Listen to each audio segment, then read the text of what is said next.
Ghostface is back, but this time does he bring diminishing returns with him? Let's find out. What is going on, everybody? Tom Chattelbash here, and if you love movies and TV like I do, then rest assured you are in the right place, and without further ado, let's jump into my review of Scream 7 starring Neve Campbell. Now, Scream 7 sees the return of Sidney Prescott, once again played here by Neve Campbell, and she has settled into a quiet, comfortable life with her new family, her husband, and her daughter, and she has settled into this new quiet town, but all of that comfortability comes to an end when Ghostface reemerges, not only targeting her, but more so targeting her daughter. Now look, I'm a huge fan of the Scream franchise. I love these movies. Even the lesser entries, I still enjoy them and have a good time with them. I love the icon that is Ghostface, and I just always have a blast with these movies, regardless of their quality. They're just a good time, and so naturally, I was still looking forward to this one, despite the big shakeup and drama behind the scenes. Look, I could still be upset about all of that and still be able to look forward to a new Scream film. They're not mutually exclusive. So yeah, I was excited for this new installment, mainly because Kevin Williamson, the man who penned the original 2 Scream films, he also helped pen 3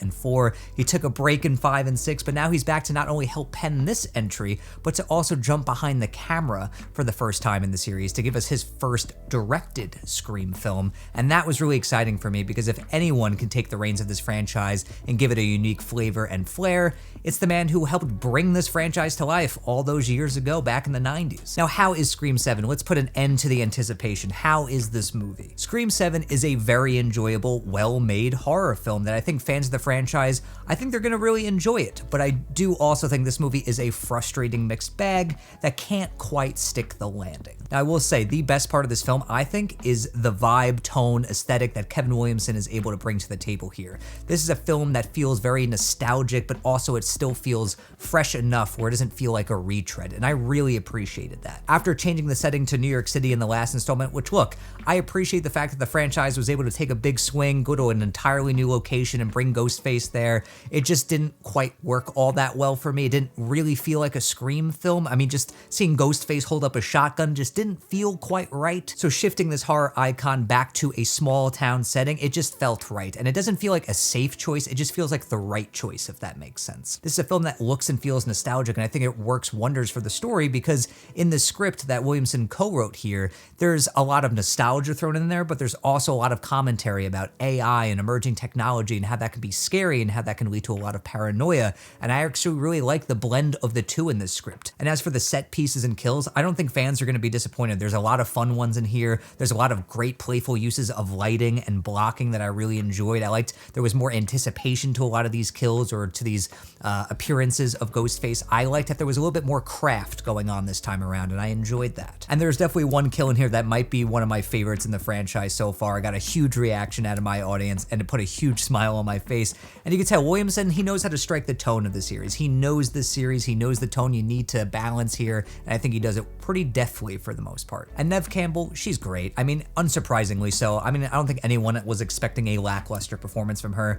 I know she finally got her well-deserved payday, that's amazing, but the fact that she's also bringing one of her best performances to the table here as this character, that's just an added bonus. I think she's so good in this movie. She's suitably badass and so much fun to watch in these set pieces and in these action sequences going up against Ghostface, but she also brings this emotional gravitas whenever she's on screen, and I feel like she has more to chew on here as a character because she has this relationship with her daughter that's very prickly and very strained because her daughter's a teenager, and she feels like her mom hasn't really let her into her world and really shared that trauma with her. She knows all these stories about her mom, but she never really has gotten any information directly from the source, and the way that the film delves into that and that relationship I thought was actually really well handled, and I think the chemistry between Campbell and Isabel May, who plays her daughter, is really well lived in and really well earned. There's some solid chemistry there, and I enjoyed their dynamic in the movie. It was interesting to explore. And as for the supporting characters and performances, it's great to see Chad and Mindy return. I think those characters are two big standouts in this franchise, and they continue to be delightful.